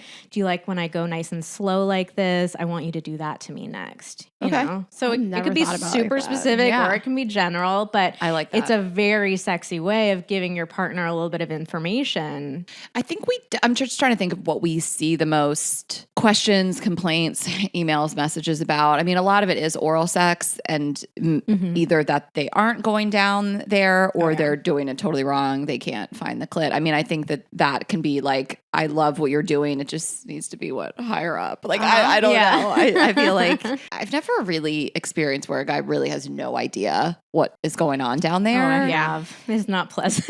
Yeah. I mean, so one great resource that we have is we have these foreplay guides where we have super specific and detailed illustrated techniques. And so we love recommending couples get those together because it really levels the playing field. You feel like you're both kind of like learning new techniques together and you can try things out together. It makes it feel fun to learn new techniques rather than like, oh my God, now I've got to teach you what to do. Yeah. But another technique that you can do, I call it the eye exam technique. Like, you know, when you go get an eye exam and they're like, okay, what's better? Like this one or this one kind of thing. So compare two techniques against each other. So it gives you a little bit of information to go off of. Because like if you ask somebody, tell me what you like that just feels like a really big question. It's hard to answer. Like I can't give a super step-by-step, like do exactly this and then exactly that. Like it's too big of a question. But if Xander's going down on me and he's like, okay, what do you like better? If I lick like this or I lick like that? I use this pressure with my tongue or I use this pressure with my tongue. Then it's like I have options to choose from. And he's not feeling like I'm criticizing him because I'm picking the one that's better, right? And it's like this fun kind of, we're exploring together, trying different things. So you can switch off like, I'll do it to you and then you do it to me. But if you compare different techniques, and again, it can be specific stroke, it can be pressure, it can be speed, it can be like two completely different activities. Like, do you like it better when I finger you or go down on you? But it's just a more fun way to explore and give that feedback to each other. Okay. I love that. I'm assuming also I'm thinking of other things. I bet there's a lot of like guys putting their finger inside of you because they think that's what they're supposed to do. So I like that a lot. But you mean during when somebody goes down on you? Just like there's, especially younger, I feel like we have talked about this, like the term fingering. Some people don't know exactly. I mean, it can mean putting your fingers inside, but some women don't like that. And they're like, you're supposed to be like playing with my clit or like the outside as opposed to like just jamming your fingers inside of me. So I feel like that can be a little difficult to redirect. Yeah, so that can be a fun one of like, oh, do you like it better when I put my fingers inside of you on your clit or I do both at the same time? Yeah. You know, so that could be something to explore. Sure. But yeah, I think a lot of men, I mean, and they're conditioned by TV, movies, porn to believe that the penetration is like the be all end all. So the funny comparison that I like to make is like, it's really important for us to think about it from a nerve ending standpoint of like what parts of our bodies are actually wired to feel a lot of pleasure. And the interesting thing too is that our genitals, we all start off basically as one gender in the womb, and our genitals don't differentiate until like 8 to 11 weeks. So different parts of our genitals actually match up with different parts of like male genitals. So the vagina, the equivalent of the vagina in a woman is actually called the prostatic utricle in a man, which is like where no man is out there expecting like, where are my prostatic utricle orgasms? How do I get that? So that all sounds a little complicated. So I like to boil it down and just say like intercourse for a woman is basically like stroking a man's balls. So like, sure, that might be fun. It could be pleasurable. If you have balls that are really sensitive, great, explore that, play with those balls. But would we expect the vast majority of men to be wildly orgasmic from a little ball stroking? No. So why are we setting this expectation for women that we should be wildly orgasmic from a part of our body that just does not have very many nerve endings? That's interesting to So guys get that a little bit more. I'm like, let's imagine an alternate universe where intercourse is like a guy rubbing his balls on a woman's clitoris. You know, like I'm getting the stimulation of the most sensitive part of my body and you're getting stimulation of a very insensitive part of your body. Like, why is that not working for you? Yeah. I would get off instantly. You could rub anything on my clit, even your balls. Rub those balls. And I also like just taking someone's hand gently, but I think it can be hot. I mean, I don't know. Maybe I think that to do that in like a sexy way, just like moving someone a little bit from like where they were previously. Sometimes I think you can do it without words, but if it's, you got to feel the moment out. Yeah, I like a request. I love stick your fingers inside of me. I like when somebody goes down on me and is like sucking on my clit and fingering me. I like the whole shebang. But what if somebody is like, my man just doesn't go down on me at all? Yeah, that's where it's going to be time to like make a direct request of them. And so I always like to start again with framing it in a positive way. Like, it sounds so hot to me. Or again, we can do a little bit of fibbing. Like, I had this incredibly sexy dream last night about you going down on me. I can't get it out of my mind. Like, I would love for you to do that. You can even turn it into this fun thing about like, why don't we have a little oral only night tonight? Like, I'll go down on you, you go down on me. So you make it feel playful rather than coming in hot with the like, you motherfucker, you never go down on me. I'm so pissed. You don't care, like make it feel more fun. And I'm sure there's also a world, especially if we're talking to younger people, that they just are intimidated because they don't think they know what they're doing. And they've heard women say like, he's so bad at this and he can't find the clit. And so they've gotten in their head and they were never really taught. I don't know how you really learn. I don't know how guys learn. I don't know if it's like actually like American Pie another story that I tell in the book is at this same time, I was noticing that like Xander just really wasn't paying very much attention to my pleasure. It was very intercourse focused. He wasn't really like, he'd touch me or go down on me for like 30 seconds and then we'd move on. And I kept getting the sense of like, God, this was actually a bit earlier in the relationship. I'm like, God, this guy seems so amazing in so many other ways, but like he kind of seems like an asshole in the bedroom and I don't understand what's going on. And so I finally got up the nerve to talk to him about it. And it turned out his last girlfriend before me had said like she had a lot of orgasm issues. And she's like, actually, it really puts women on the spot if you like finger them and go down on them for a long time. So like it's the more polite thing to do to just move ahead. And so he was thinking he was being this nice guy of like, oh, I've got the cheat code to women and I know what women want. He thought he was being so kind and sensitive. And I was over here thinking like, God, this guy is such an asshole. So again, this is like why I'm so passionate about communication. Like I could have very easily broken up with him. Like this guy is a selfish asshole in the bedroom. I'm over it. But instead, by just opening up that conversation, I realized like there was this awful miscommunication. I don't know why this woman said that to him in the first place, but like it was very easy for us to reset from there and realize like, oh, you want me to go down on you? Oh my God, I'm totally happy to do that. Well, we say that all the time that people are just a product of the partners they've had before you. And what pleasured, if we're talking about a man, what his girlfriends before you liked. I mean, Raina doesn't like guys going down on her for some insane reason. It's not for me. So if a guy dated her for a long period of time, especially very seriously, especially if, it was his first serious relationship, you just didn't like it.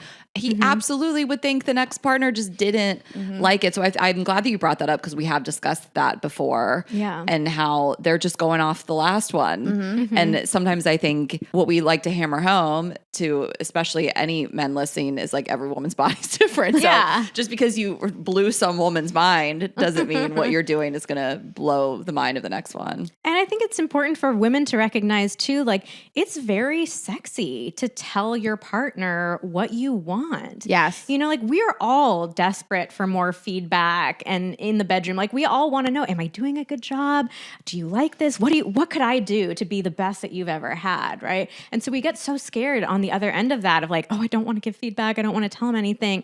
But like that, it's so valuable to hear that. And a lot of people are just desperate to hear like, I would love for you to do this to me. You would turn me on so much if you did this. Yes, it turns me on to turn another person on. I mean, that's what I really enjoy. And I think kind feedback is great. I don't mind at all. And I think how I would want it. If I was like giving a blowjob to somebody and they stopped me at any point, I don't think I'd love that. Or if, right after sex, they were like, I didn't really enjoy that experience. Like it would really hurt or upset me. And I feel like there's just kinder ways to bring it up. But I am happy for the feedback because then I'm like, how great is this? I get to like be even better at this for you. Yeah, absolutely. Another great word that you can use too when you're making requests is like, just use the word curious. I'm curious about trying this. I'm curious to see what this would be like. Because sometimes when we give feedback, like it can set up this dynamic of like, I'm the teacher and you're the student. And there's this power imbalance of like, now I'm coming in here and like teaching you what to do or telling you what to do. But if you use the word curious, it just kind of, it levels that playing field again. And it makes it feel like your partner's not being judged. It's like, oh, well, they're just curious to see. And it gives you a little bit more space too of like, well, I don't have to guarantee that I'm going to like something in order to ask for it. I just have to like be curious enough to know what it's going to be like. Okay. So we wanted to talk about a little bit of like technique, and we'd have on our list spanking, choking. Yes. Having to go down on you in 69. I sent her an email with this yesterday, and I was like, this is our work emails. Yeah. Well, so it's funny because I've been doing a lot of just research in my stand-up of asking guys if they're choking, and I have this whole thing that like Gen Z is just not choking like millennials do, and older guys do. And I don't know if they're scared or they're timid or they're not sure what to do. Which consent, we can't, we of course consent, but I think it's intimidating too, and I think of course not all women want a hand on their neck, but I've been kind of interested in this topic of guys that are like, I would never do that. And it's like, you should try to get into it. That's Xander. No, it was so funny. I got your email and we were having breakfast this morning. I was like, let's run through the topics that they want me to talk about. So we're like loudly talking about spanking. He got all excited, like, oh, don't forget to tell him to do da da da. And we're just like yelling about spanking and choking in the middle of this restaurant. Oh my gosh, great. And spanking, I mean, I love it. I've always loved it, and I'll tell someone to do it, and I usually get what I want, but I also see a world in which a guy, for example, has never done that. And he's like, you want me to hit you? Yeah. Like Xander got really nervous about the choking. And he's like, I've only ever seen it in porn where it's like, it's really aggressive and it feels like violating and creepy and gross. And like, I'm nervous. I don't want to hurt you. It just like doesn't sound right. So let's start with choking. So, which also we do choking tutorials at our shows too. So Rain and I are out on these streets really. We're choking pros. We know all the different kinds. If you have used two hands, you have gone too far. If you're choking from the top, I always tell guys, I'm like, don't go top, two hands, then you're just strangling. And that's, maybe someone want it. I don't. I was surprised we've had to tell people, don't come from behind with both hands. Oh gosh. No. We did this at the show. We were in Phoenix and we brought these guys up, and Raina was waiters like, at the venue. Yeah, there was not enough guys, so we brought the staff up, and this one guy, Raina, was like, why don't you show us how you would choke Ashley? And he was like, okay. And he came from behind with both hands. And we have this image of me like this. And the way he thought he knew exactly what he was doing. He stepped right up to the plate. He ran there. But then like Andrew Collin, for example, a friend of ours, I did his podcast like years ago, and he was like, can you just show me like how you do it? And at first he did too much pressure with the fingertips. I was like, you got to do like a cuff. Yes, like, not exactly. Like what is that? My trachea. Nothing on the front and of no the throat. It's chop. only the sides of this. And you can do this to yourself. Like the sides of your throat are pretty tough, but even the slightest bit of pressure on the front of your throat and you're like starting to choke. Yeah, I'm like, it's my windpipe blacking out. Okay, so anyway. Okay, so if you're a guy who's nervous about it and you've never done it before, like a really great way to ease your way into it is just like start to caress your hand up the neck. Yes. And you don't even have to squeeze. It's just like putting a little bit of pressure there. And that movement of like, you can move from like the breast up to the neck, like that's super sexy. And you can see if your partner is like responding to that. So that's a great way to start. But then, if you do want to squeeze, you want to do it really lightly. Like I think people underestimate how gentle you can go and still make an impact. But again, the pressure is only on the sides. It's never on the front of the throat. I just love everything in my neck area, like kissing, like hands, all the things. So I think you can even do that making out. Like I love. Oh yeah. So we always say like if a guy's got his hand on your neck when you're making out, you're like, it's on. It's gonna be good. So I think the back of the neck too, Yeah. very underrated. But the nape of your hair, Yes. oh my god, so sensitive. So I think that these are the things we want people to know. And I know, mostly of our audience is women, but them even relating to their partner. And of course, like slipping them this episode is just, it's not as intimidating as you think. And you don't have to go 0 to 60. Yeah. If you've never choked somebody before, it can start, Ease your way into soft touch it. at the neck. Yeah. I mean, this is another sneaky way that the sexual perfectionism comes creeping into our sex life is that we all feel like we have to go 0 to 60 immediately. And it's like, there's something really great about taking small steps and easing your way in. And there's a lot to explore too. Like a little gentle caress up your throat can be way more pleasurable than like a tight squeeze. So it's like, don't downplay them as like, oh, they're little baby steps. It's like, no, they're really sexy, fun, exciting things that you can do. And it's not easy for everybody. I've had like experiences where somebody's choking me and their arm is laying against my neck a little bit. And it feels, I mean, nobody's trying to be violent with you, of course, but it feels a little violent or it hurts. And I don't know how to stop them because the point is to like be a little bit scary and dangerous. Well, that's what happened to me in Greece. I was like, I'm in a chokehold. Yeah. I'm just going to let him finish. I think I'll your tap out. long-term partner. I'll tap out if I need When to. he comes, are you faint? A little safe word might be good to use too if you're gonna do some like intense choking. For sure. Okay, so I like these choking tips. Let's go to spanking. Okay, so spanking is kind of the opposite. Where choking, a lot of people underestimate like how gently you can do it. With spanking, a lot of people think that you should go softer. No, we know. Also, I can't tell you how many times I've been softly spanked, and it really gives me the ick. When somebody winds up like they're gonna spank you really hard, and you just get a tap, it is so ick. Wait, Raina's turnoffs include too Like light of a spanking. spank. Well, That's what gives you the ick. I completely resonate. There's nothing worse. There's nothing worse when you think they're winding up for like a real hit and they just graze your butt cheek, like they caress it. We do this in our live shows. But I get it. I get that they're scared to hit you. I know. Well, some guys are. Other guys go way too hard. We do this in our live shows sometimes, and like I'll be bent over the chair, and they will knock the chair over with me in it. Raina falls into me. I'm like, you should get his number. Yeah, actually like catches me. I've walked 10 feet from the spank. I don't know. I think that your butt can handle a lot. And I mean, I've been at points where I'm like, I'm about to come and it does hurt. And I'm like, I'm sure my ass is like bright red, but I'll tell you to stop if I don't want it anymore. Yeah. But I have kind of like gritted my teeth and taken it because I'm like close, and it's like that pleasure and pain. I mean, I just think not everybody can handle that much, but Ashley's a high pain our tolerance. our asses are equipped to handle it. But then sometimes I'm like, can you just get the other cheek? Like I feel so unbalanced. Yeah, switch it up a And little like that's bit. the one with the dent in it. Like just do the other one. They're left cheek focused. Okay, Also, you have to spank me like you mean it. Dirty talk too. I Yes. feel like I can tell I if you know. don't mean it. You know, like when somebody calls me a slut and they don't mean it, I can tell. We get very fixated on technique with sex, but the energy behind that technique is energy. just as important. okay, we have totally derailed you. How do you get guys to spank back to you or spanking. anyone to spank And you? then, I want to talk about the energy of spanking. So if you're in a relationship, I recommend that you have a little spanking session outside of the bedroom so you can get a sense of the level of pressure that you guys each like. Because it's too much in the bedroom. It's like in the moment where it's either too soft and it gives you the ick, or it's too hard and you're like tears coming down your face.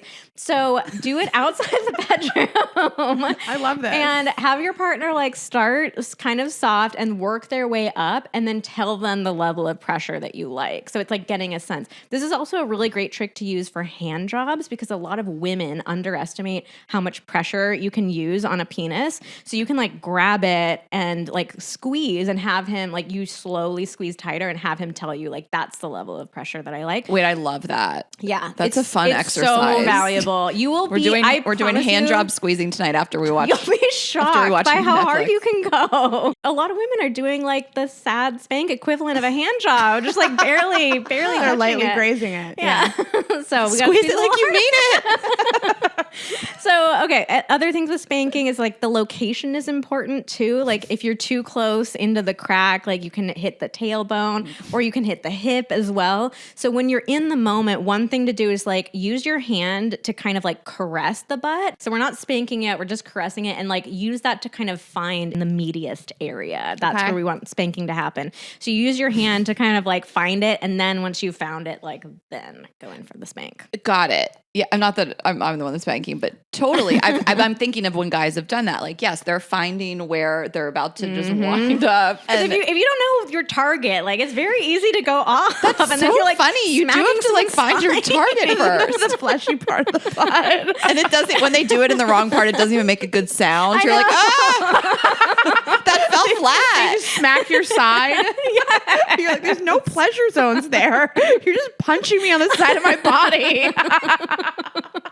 You gotta find the spot. Okay. Okay, I want to talk about energy for a second though. Like, what if you're Yes. like, I just know his energy doesn't say I want to spank you.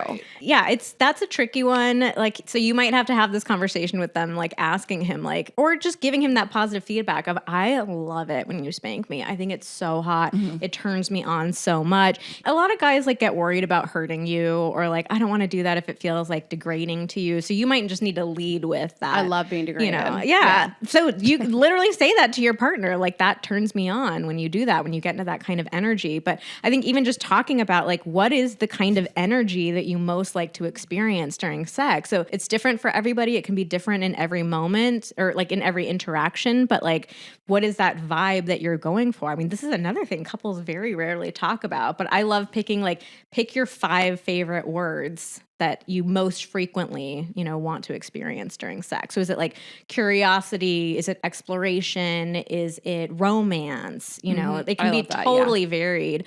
But I think one of the most important ones is enthusiasm. Like somebody can have the best technique in the world, but if you can tell they're just not into it, maybe they're not even present in the moment, they're just going through the motions, like that's some of the worst sex ever. Yes, I dated somebody like that. Perfect dick, great body, good looking guy. I was just like, am I bothering you? Yeah.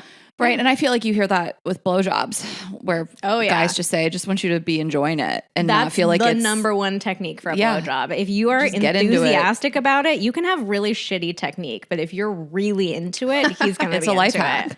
Okay. Can we just go back to spanking really quick? Yes. I'm ready to do our spanking whole episode. You know what I think is funny? That when guys vary in technique, it's a quick and they pop back out or they kind of hold their hand there. Like, you know what I'm saying? Like it's either like they slap and they hold it or they go... And it is funny when they just like they leave their hand but there. But it's also kind of like, I think, tell me if it kind of compares, you wouldn't really understand. But like when you get bikini waxed and the second they rip a thing off, they put their hand there to like kind of like curb the pain. Yeah, that is a technique, is it kind of helps dull the pressure. So if you're doing a really intense spank, that actually is a good way to like dull it. But if you want to feel the pain of it, then take the hand away and you'll feel it more. Like it's funny when you're having sex with someone new, you're like, oh, that's their technique. Uh-huh. It's more the quick pop. Maybe we just end with 69ing. I gotta be honest, guys. I'm just not a 69 fan personally. We're not really either. I just kind of like, we wondered if you had any. No. I just always have to be honest about that. I'm like, I like the giving or the receiving at one time or the other. Okay, but a great technique for 69ing is try going on your sides instead of top to bottom. So a lot of people don't like 69ing because they're like, somebody's face is always in somebody's ass. And it's just like, it's hard to, if you're the one on top, it's like, it's kind of hard. You're like hovering, but you need to use your hands to brace you up, but you also want to use your hands to like do a blow job or a hand job or whatever it is. So it can be a little bit tricky, but if you flip over onto your sides, you can still have that configuration of like heads are in genitals, but it's a more comfortable position to be in for some people. You've got like an arm that's a little bit more free to help you work. Okay. I love that. Great. That's a great tip. I like just side sex anyway, aside from 69ing. Yeah. Like wake up in the morning. Yeah. It's the best. It's so lazy. So just kind of take that into your 69ing. Yeah. And also with 69ing, you can do just your hands. So I think a lot of people feel like you have to do oral sex, but like you could do just your hands because hands are a lot easier to do as well. And some people just prefer that. So it's fine. It counts if it's just hands. I'm excited for the next person I date to do this hand job night. Yeah. Where I'm just like, harder, how much more? It's just like so funny to me. I think hand jobs are one of the most underrated sex acts. People write them off, but no, like, we love them. I love them. I love to stroke a dick. They're fun to do. And a lot of people are like, oh, he can do it better than I can. No. It's very fun to have it done to you. He doesn't have to do it. Isn't that nice? And then he teaches you how to do it. And then, it's very fun. Oh my gosh, Vanessa, this was so wonderful. Love you. I love this conversation so much. Do you feel like anything was left out? You're dying to say. Guys, I could sit here and talk. Okay, I know. We'll have to have you back. We'll do it in LA. We'll have to I would love catch to. up in LA. I'm so excited that you guys are coming out. We are too. We can't wait. Yeah, we'll do. I love all your episodes are great. So if people are looking for a podcast to listen to about, you have a 69 episode. You have a squirting episode. You really get granular. We have a child-free episode too. I know that was something that you guys did. That's our most popular one. Wow, Xander and really? I, Are you guys? decided we're going to be child-free. Yeah, good for you. I loved you. Love to see it. I really want to listen to that because we came at that from obviously 2 single women. And so I'm definitely going to cue that up and listen to you guys discuss it as a couple. You were so great, and this is wonderful. I'm sure everybody's going to want to find you everywhere they can, your website, your Instagram, everything. So tell them, and then tell them when the book comes out and everything else they can find. Yeah, so I would love to connect with your audience on Instagram. We're at Vanessa and Xander. Shoot us a DM. Let us know you found out about me on Girls Gotta Eat. We have a ton of information on Instagram too. Like we do stories, like I was saying, every day. So it's a great way to just like get the conversation going. Sometimes we even do stories where we say things that but like, okay, you watch the story and just crank the volume up so your partner's like in the background and they hear it. They're like, wait, what are you talking about? So it's a great way to get it started too. I love that. That's great. I mean, we always say use our podcast as a gateway to a discussion that you want to have. And I like that just like crank up the volume on something. We Your literally partner's like, what was that? We put up a question box. It's like, what's something that you want us to say out loud so you can play it when your partner's in the room? I love that. Your partner comes around the corner. He's like, what was that about choking you harder? It's a great way to teach your partner something without having to say. Just play it in the apartment. That is so funny.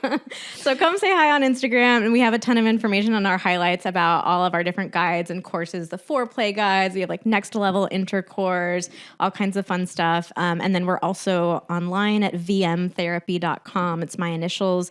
The book Sex Talks comes out February. We're so excited about it. And yeah, our podcast Pillow Talks on all major podcast platforms. Oh my gosh. I love a February release. We do. We love February. That's when we drop It's our my podcast. birthday. I love February. When's your birthday? Too. The 13th. Love it.